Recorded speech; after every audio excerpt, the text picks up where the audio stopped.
There's been a lot of talk in the media about the responsibility to hold Donald Trump accountable. And I'm here to tell you that it goes two ways. We're going to hold the press accountable as well. The day after U.S. President Donald Trump was sworn in, the White House was blunt, foreshadowing what Trump himself now calls a war with the media that covers the administration. After first calling some press outlets enemies of the state, Trump doubled down, speaking at CPAC Friday, the Conservative Political Action Conference in Washington. A few days ago, I called the fake news the enemy of the people, and they are. They are the enemy of the people. Because they have no sources, they just make them up when there are none. Much of the White House press corps is still bristling after the administration barred CNN, the New York Times, and other major news outlets from a routine off-camera briefing called a gaggle.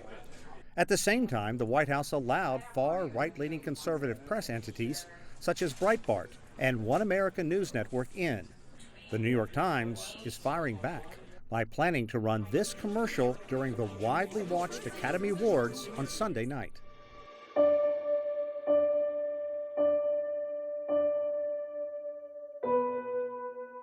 The deteriorating relationship was further strained by reports this week that Trump's team had tried to get the FBI to knock down reports that it had been in touch with Russia during the long campaign.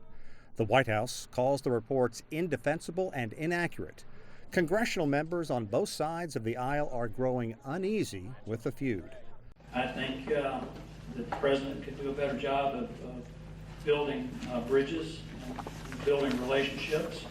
And I think this is a masterful attempt to minimize and trivialize the fourth estate, the media. Powerful Arizona Senator John McCain went a step further this week, saying democracy needs a free press.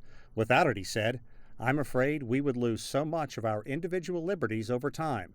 That's how dictators get started. Some critics and supporters say that Trump grumbles over any news coverage that isn't flattering or positive. But the U.S. remains a bitterly divided nation, and Trump's stance plays well among his solid conservative base that also supports his attacks on China, immigration, and efforts to enforce a travel ban.